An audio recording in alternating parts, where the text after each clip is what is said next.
क्या Trump global uncle क्या global reset चाहते हैं या खुद का रीसेट चाहते हैं कि सब कुछ अपसेट चाहते हैं? राइट। ट्रम्प अंकल क्या चाहते हैं वो ट्रम्प अंकल खुद जाने, उनसे पूछना पड़ेगा। पर हम ग्लोबल रीसेट के बारे में बात करते हैं। राइट, ग्लोबल रीसेट तो पक्का हो रहा है, इसमें हमें कोई डाउट नहीं होना चाहिए। क्योंकि जो ये ईरान और यूएसए के युद्ध जो हुआ है, इसके परिणाम यूएसए के लिए उतने अच्छे नहीं निकल रहे हैं। राइट, हो सकता है बाद में जाके कुछ मामला बदल जाए, पर एज ऑफ नाउ उसका it's not very going very well. So let me start something from China. क्योंकि ये जो ग्लोबल रीसेट का कहानी पिछले एक हफ्ते में चाइना से शुरू हुआ है। चाइना ने एक वाइट पेपर पब्लिश किया है on global governance initiative, how global governance should be redone. किस तरीके से चाइना के जो भी इन्हें किया है अभी तक, ये सिक्योरिटी इनिशिएटिव के द्वारा या डेवलपमेंट इनिशिएटिव के द्वारा, उसके आधार पर किस तरीके से ग्लोबल गवर्नेंस होना चाहिए। और अगर उस पेपर को हम देखेंगे तो ये बोल रहे हैं कि भाई ये तरीका बदलना चाहिए, पर यूएन का ढांचा हम उसी के ऊपर चलाएंगे। इसका मतलब वो अपना ही is trying to, Xi Jinping and China are trying to hijack the existing global order। और बात यह है कि ये जो इनिशिएटिव का जो पहल किया था पिछले साल नवंबर में, शंघाई कॉरपोरेशन ऑर्गेनाइजेशन के उस वक्त जब मीट हुआ था, मोदी जी भी उस वक्त गए थे। उस वक्त आखिरी क्षण में उसने ये खोल दिया और बोल दिया कि ये जीजीआई में प्रस्ताव उसने उस वक्त दे दिया। पर अभी व्हाइट पेपर निकल के आया, अगर चाइना के से व्हाइट पेपर आया है तो एक क्लियर दावा है ये। अब सोचने वाली बात यह है कि ये चाइना ने इस तरीके के व्हाइट पेपर क्यों अब जारी किया है, जब अंदरूनी हालत चाइना का ठीक नहीं है, बाहर का हालत हालांकि वो एक्सपोर्ट वगैरह कर रहे हैं। अब आप देख रहे हो तो ये या वेनेजुएला में या ईरान में इसने कोई हिस्सा नहीं लिया, कुछ खास नहीं किया, और जो भी इसने कार्रवाई किया वो चोरी छुपे किया है। इसके बावजूद चाइना ने ये व्हाइट पेपर जारी किया। इसका मतलब ये है बड़ा क्लियर, उसको ही इज वेरी कॉन्फिडेंट कि यूएसए इज गोइंग डाउन। और इसने अभी 2 महीने पहले ट्रम्प के साथ हाथ भी मिलाया था बीजिंग शंघाई के अंदर, इनका मेल मिलाप भी हुआ था। और उस वक्त भी हमने बात किया था, उससे कोई नतीजा नहीं निकला, खास कुछ नहीं निकला। सिर्फ एक स्टेबिलिटी कायम हो गया है सिक्योरिटी के लिहाज से। और चाइना ने ट्रम्प को कुछ दिया नहीं, ये उनका मानना है। और सो ही उसने ये देखा है कि ये डील में क्या हो रहा है, एमओयू में। और बड़ा क्लियर है कि ये डील 60 दिन नहीं, 90 दिन भी लगा लो या 1 साल भी लगा लो, शायद ही हो ये डील कोई। और ये एमओयू के साथ ही हम ट्रम्प अंकल खुश रहेंगे। तो इस हालत में देखिए तो this is a very you know reset, global reset का एक इंपॉर्टेंट चिन्ह है। दूसरा, USA has started withdrawing troops from Germany और NATO, and this is the second thing. First time ये अभी हो रहा है जब से नेटो का स्थापित होने के बाद, पहले बार किसी नेटो कंट्री से ट्रूप्स बाहर निकल रहे हैं। और अगर इसके परिणाम आप देखेंगे, सिप्री डेटा जो आया है ग्लोबल आर्म्स ट्रांसफर और सेल का और ग्लोबल एक्सपेंडिचर का, हम ये देखने के लिए मिल रहा है कि यूरोप के देश काफी हद तक अपना एक्सपेंडिचर बढ़ा रहे हैं। सिर्फ जर्मनी में उन्होंने मेरे ख्याल में 27% या 28% का डिफेंस एक्सपेंडिचर इसी साल उन्होंने बढ़ा दिया। मेरे ख्याल में it might be more, I think it's about 42%। उसी तरीके से आप जापान, ताइवान, फिलीपींस, इस इलाके में भी पूरा चाइना के इर्द गिर्द और यूरोप में आर्म्स के ऊपर एक्सपेंडिचर बढ़ गया है। इसका मतलब वो खुद अपने पैर पे खड़ा होना चाहते हैं अगेंस्ट रशिया।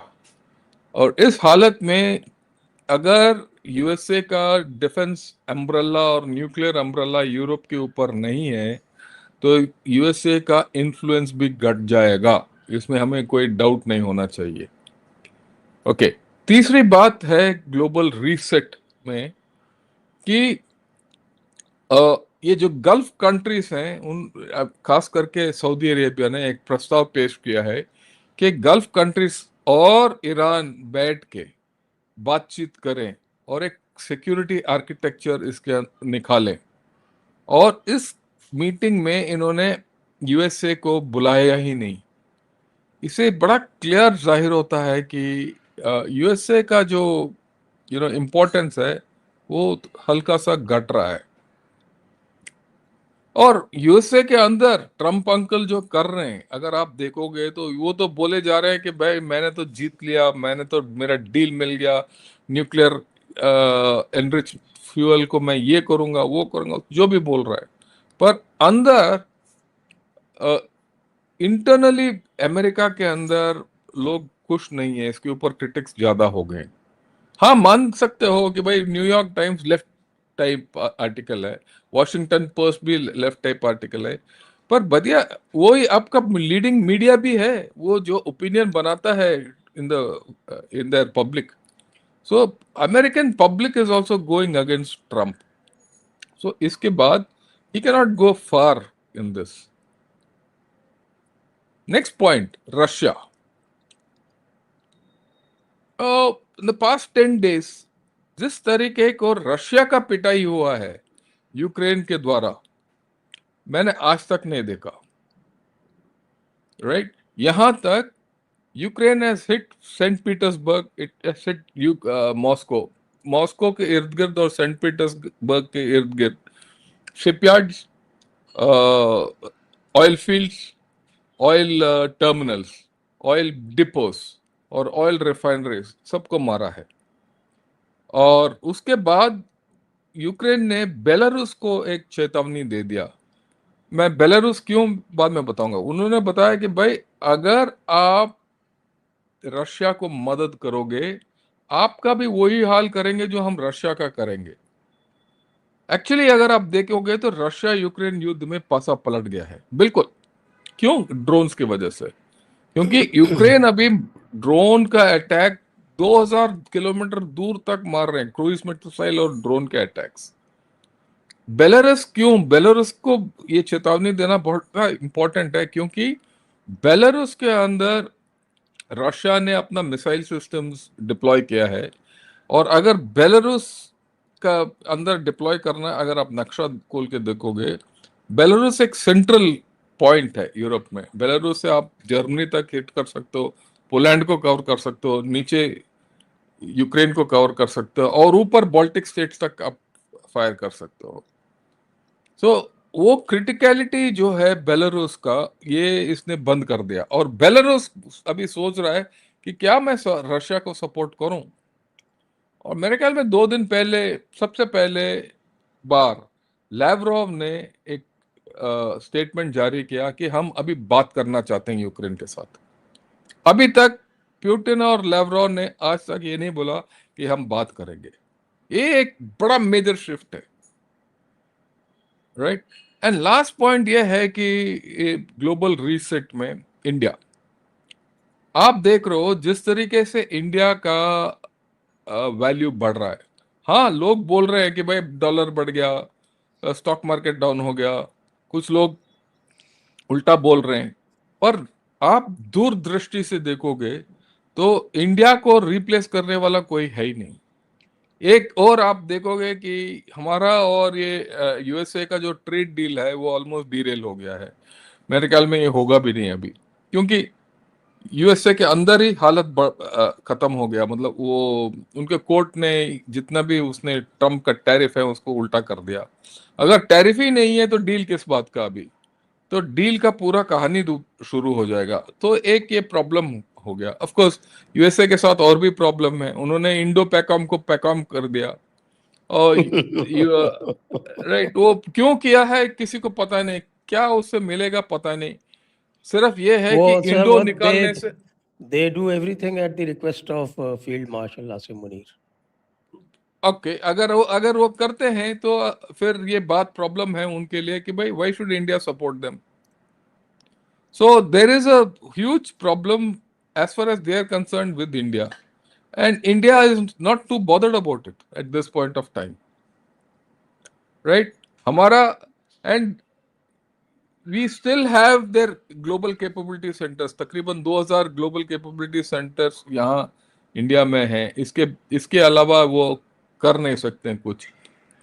और ये आज या ये मेरे ख्याल में कल की बात है, अमेजोन का सीईओ आया था इधर, नंबर 2 उसके साथ बेजोस के बाद जो भी है, उसने बोला कि अगले 5 साल में हम $63 बिलियन इंडिया में इन्वेस्ट करेंगे, एआई वगैरह वगैरह। ये $63 बिलियन की बात इंपॉर्टेंट है, क्योंकि नेट इन्वेस्टमेंट जो सीपीसी के अंदर होना था, जो अभी तक हुआ नहीं, वो $62 बिलियन था बाय चाइना, राइट? वो उतना इन्वेस्टमेंट तो आप एक कंपनी से ले रहे हो अभी, राइट? सो आप देख सकते हो कि इंडिया का पोजीशन जो है बदल जाएगा। सो ओवरऑल अगर आप देखोगे तो ग्लोबल रीसेट काफी दिशाओं में हो रहा है, और ये अनिश्चितता चलता रहेगा अगले 5-6 महीने। मेरे ख्याल में 1-2 साल भी लगेगा जब तक सेटल ना हो। And India will keep going up, I have no doubt about it, I mean I have not just not doubt about it, right? यहाँ तक अभी I will stop, back to you sir. General Pande, आपने सुना या जयशंकर को, तो आपके क्या टिप्पणी है इस पर? तो अब जब आप मेरे को बुलाते हो ना, सबसे बड़ा चैलेंज ये रहता है कि मैं 99% तो I agree with Jaishankar, right? और अगर ना भी एग्री करता हूं तो डिसएग्री करने की संभावना बड़ी कम हो जाती है। तो जो डिसएग्री करेंगे वो जस्टिफाई भी करना पड़ेगा ना आपको। हाँ, तो थोड़ा सा बहुत मुश्किल हो जाता है, बट लेट मी जो उन्होंने बोला है मैं थोड़े से डिफरेंट तरीके से समझाने की कोशिश करूंगा। एक नेशनल पावर प्रोजेक्शन के अंदर जो देश प्रोजेक्ट करते हैं उसका हम डाइंग बोलते हैं, डिप्लोमेसी, इंफॉर्मेशन, मिलिट्री, इकोनॉमी और एक टेक्नोलॉजी ऐड करते हैं। आज मैं आपसे 4 चीजों के बारे में बात करूंगा। सबसे पहले मैं टेक्नोलॉजी डालूंगा, फिर इकोनॉमी, इंफॉर्मेशन और सोशियो पॉलिटिकल मैं एक चीज एडिशनल डालना चाहूंगा, जो ये बहुत ही इंपॉर्टेंट चीज है जिसके बारे में लोग अभी बात नहीं करते हैं। नेशनल पावर जब प्रोजेक्ट होता है, और अगर आप जैसे अभी यूक्रेन रशिया की बात करी और गल्फ की बात करी, यूरोपियंस की बात करेंगे, तो एक सोशियो पॉलिटिकल जो शिफ्ट है वो पावर है और बड़ा कैलिब्रेटेड पावर है। एंड संजय दीक्षित जी आप समझेंगे इसको, फौजियों से ज्यादा आप समझेंगे इस चीज को जो मैं बात कर रहा हूँ। मैं इसके बारे में थोड़ा सा बात इन चारों चीजों को आप जब कंबाइन करते हैं तो 3 चीजें के ऊपर, हेड्स के ऊपर मैं बात करूंगा। एक पहली है energy, technology, economy, information, socio political, all 3, ये चारों चीजें जो है एक बहुत इंपॉर्टेंट कंपोनेंट एनर्जी। अगर एनर्जी नहीं है तो आप इन चारों चीजों में कोई भी चीज नहीं कर सकते। सेकेंड है रिसोर्सेज, और रिसोर्सेज के अंदर आज रेयर अर्थ मटेरियल के अंदर जिसने इन्वेस्ट कर दिया वही आगे है, वरना आप पीछे रह जाओगे। बिकॉज अगेन जो आज से फ्यूचर की टेक्नोलॉजी है वो ड्राइव करेगी, और ये चारों चीजें जो socio political, technology, information, military power, सब कुछ इस चीज के ऊपर हिंज करती है कि आपके पास एनर्जी और रिसोर्सेज का कंट्रोल हो। और थर्ड है माइग्रेशन। अगर आप उसको थोड़ा सा ध्यान से देखेंगे, आज माइग्रेशन की वजह से कुछ वेलकम, कुछ ऑर्केस्ट्रेटेड, कुछ वोट बैंक पॉलिटिक्स की तरफ, जर्मन की चांसलर मेर्केल ने खुद ही बोला कि मैंने ये माइग्रेशन कराया ताकि मैं पावर में रह सकूं, बिकॉज वोटिंग मेरे फेवर में हो रही थी। और अगर आप इस चीज को देखेंगे ध्यान से, तो एक यूरोप का जो डिग्रेडेशन है, और वो भी अमेरिका का, वो इस लार्ज स्केल माइग्रेशन की वजह से जो चल रहा है, ये भी कुछ हद तक फ्यूचर को डिसाइड करेगा। और ये जो पूरा क्योस है आज हम जिसकी बात कर रहे हैं, एक अनसर्टेनिटी है, वो ये 3-4 चीजों की कंफ्लिक्ट के लिए। अब इसमें क्या हुआ कि पिछले और हर चीज के लिए हम ट्रम्प को आज ब्लेम कर रहे हैं। हमें ठीक है, हमको कोई टारगेट चाहिए होता है, मगर ये जो पूरी प्रोसेस है, ये प्रोसेस डाली गई थी कुछ समय पहले, बाइडेन एडमिनिस्ट्रेशन उससे पहले, बिकॉज जो उनकी स्ट्रेटेजिक कम्युनिटी है वो ये समझने लगी थी कि जो यूएस की इकोनॉमी, मिलिट्री पावर, टेक्नोलॉजी, वो अभी धीरे धीरे चाइना के हिसाब से नीचे चलती जा रही है और एक इन्फ्लेक्शन पॉइंट आएगा जिसके बाद में वो उस चीज को कंट्रोल नहीं कर सकते, और वो कंट्रोल का टाइम निकल गया कोई 5-6 साल पहले। अब ये जो ट्रीटमेंट चल रहा है, जो ट्रम्प ट्रीटमेंट आप इसको बोल रहे हैं, ये इनकी strategic community, deep state community का हिस्सा है। ये शॉक का सिस्टम है, ये they are trying all stunts ताकि इस चीज से वो निकल सके, क्योंकि अदरवाइज अगर आप देखेंगे जो एक ऑल्टरनेट धूरी निकल रही थी ब्रिक्स करके, मोर देन 50% ऑफ इकोनॉमी और ज्योग्राफी और पॉपुलेशन वाज ये ब्रिक्स की तरफ जा रहा था, और इस वक्त की ईयू और यूएस को देखा जाए तो ये जो चीजें हैं, ये शॉक इफेक्ट डाला जा रहा है ताकि एक डिस्ट्रप्शन हो इस सिस्टम के अंदर, जहां पर अमेरिका की जो पावर है, इकोनॉमिक, मिलिट्री, इंफॉर्मेशनल टेक्नोलॉजी नीचे नीचे गिरती जा रही थी और चाइना की ऊपर चढ़ती जा रही थी, और कुछ हद तक इंडिया की भी चढ़ रही थी। मैं ये नहीं बोलूंगा कि इंडिया की बहुत अच्छी चल रही है या चल रही थी, बट इंडिया की भी कुछ कारण है, ज्योग्राफिकल कारण है और इकोनॉमिक कारण की वजह से चल रही थी। ये जो शॉक है, इस शॉक को दूर करने के लिए कई अटेम्प्ट किए गए, उसमें से एक यूक्रेन रशिया वॉर स्टार्ट हुई है, क्या कहते हैं, ट्रेड टैरिफ का जो सिस्टम शुरू किया अमेरिका ने, वो टैरिफ वॉर शुरू करी, वो एक हिस्सा था। वेनेजुएला के ऊपर जो कंट्रोल था वो एक हिस्सा था, और ईरान का जो रीसेट था वो भी उसका हिस्सा था। गलती कहाँ हो, ये सब चीजें बहुत सही चल रही थी। गलती सिर्फ एक चीज हुई कि ट्रम्प जब आया तो ट्रम्प ने दिमाग में बना के आया था मैं लड़ाई में नहीं जाऊंगा, और उसकी स्टेटमेंट्स हैं, उसने कोशिश किया है और वो अभी भी कोशिश कर रहा है। He is an unwilling person who is fighting a war. आप he is a businessman, he is a deal maker. वो कहता है कि मैं गन रखूंगा, बट गन हटा लूंगा अगर डील मेरे को मिल गई, और अगर डील नहीं मिली तो भी मैं गन हटा लूंगा। बट कई कारणों से उसको ये लड़ाई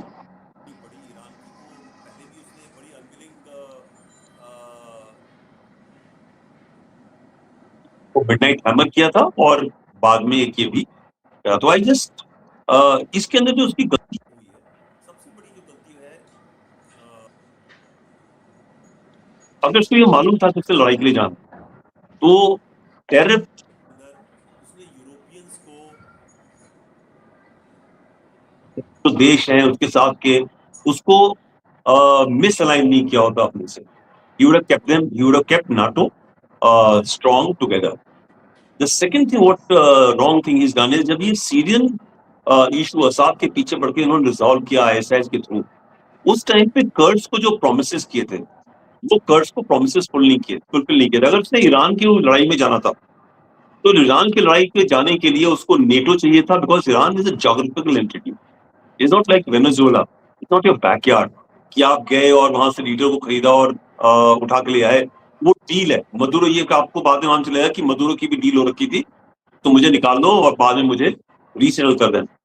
but Iran is a different entity. अगर आपको ईरान पे अटैक करना था, किसी भी कारण से करना था, तो आपको नेटो चाहिए था, आपको ग्राउंड फोर्सेस के लिए वहां पर कर्ड्स की जरूरत थी, और आपने नेटो को अलग कर दिया, आपने कर्ड्स को अलग कर दिया। तो जब ये दोनों चीजें आपकी गलत हो गई, तो आप ईरान के जो ऑपरेशन उसमें फेल हो गए, और ये जो एक रीसेट था, जो एक बड़ा इंपॉर्टेंट रीसेट था, वो आप कर नहीं पाए। इसके अंदर एक और बड़ी इंपॉर्टेंट, जब ये ईरान की लड़ाई की हम बात कहते हैं, इसमें दो बहुत इंपॉर्टेंट चीजें हैं।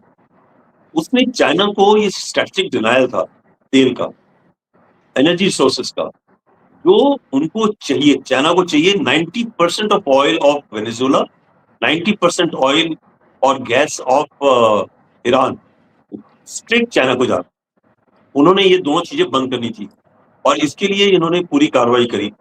अगर इनके पास में ग्राउंड फोर्सेस का मादा होता, इनकी प्लानिंग सही होती, जब वो जमीन के ऊपर प्रोटेस्ट चल रहे थे, उस टाइम पे ऑपरेशन किया होता, सिनर्जिस्टिक होता, तो जो रजीम चेंज की बात थी, यूरेनियम की बात थी, वो सारी चीजें अच्छी हो जाती। मगर मैं बाबा कह रहा हूँ कि ट्रम्प के दिमाग में लड़ाई के लिए उसके पास में न दम है, न हिम्मत है, न ताकत है। और अगर उसने लड़ाई की प्लानिंग करनी थी तो ये लड़ाई की प्लानिंग की 3-4 चीजें होती हैं। अब उसके कॉन्सिक्वेंसेस क्या होंगे वो बाद में अलग होगा। तो धमकी तो रोज देता है वो। हाँ जी, धमकियां तो रोज देता है वो। नहीं देखिए, वो धमकियां देना ये न्यूयॉर्क का गैंगस्टर स्टाइल है, ये अमेरिकन का तरीका है काम करने का, धमकाने का, आग लगाने का, सब कुछ का। मगर आज जो जनरल शंकर बोल रहे थे, 2-3 चीजें बड़ी क्लियर है। चाइना की हालत खराब है, राइट? और इंटरनल चैलेंजेस हैं, और भी कई किस्म के चैलेंजेस हैं, मगर अमेरिका की हालत कोई अच्छी नहीं है। और इसके अंदर इंडिया जैसे जैसे आगे बढ़ने की कोशिश करेगा, आगे बढ़ेगा, सबसे ज्यादा खतरा अमेरिका और चाइना के बदले में इंडिया के ऊपर है। बिकॉज अगर आप कुछ केंद्र बिंदु देखिए, ये जो शिफ्ट हुआ है पाकिस्तान के ऊपर दोबारा से, both China and America, Pakistan को, बांग्लादेश को, नेपाल को, हर एक को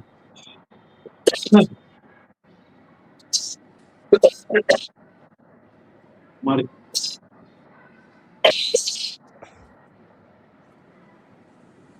हमारे खिलाफ यूज करेंगे, ठीक है?